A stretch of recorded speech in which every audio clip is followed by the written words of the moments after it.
Speaker sir, ఇది అత్యంత ప్రాధాన్యతతో కూడుకున్న అంశము. మాదిగా ఉపకులాల వర్గీకరణకు సంబంధించి సుప్రీంకోర్టు ఇచ్చిన తీర్పు చాలా గొప్పది. దీని మీద అందరూ అభిప్రాయాలు తీసుకోవాలి. నేను కూడా తమరికి విజ్ఞప్తి చేస్తున్నా, ప్రధాన ప్రతిపక్ష పార్టీకి ఈ అంశంలో మాట్లాడడానికి, వర్గీకరణపై వాళ్ళ అభిప్రాయం చెప్పడానికి వారికి అవకాశం ఇవ్వండి.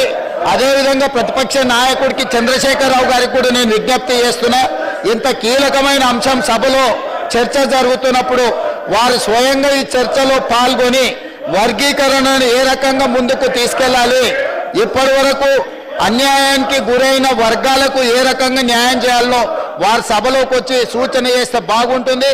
ఒకవేళ వారికి ఈ అంశం పట్ల పట్టి లేకపోతే వారి వారసులు ఎవరు మాట్లాడినా కూడా వర్గీకరణకు వారిని కూర్చోబెట్టి వారికి మైక్ ఇవ్వవలసిందిగా తమరికి విజ్ఞప్తి చేస్తున్నా అధ్యక్ష.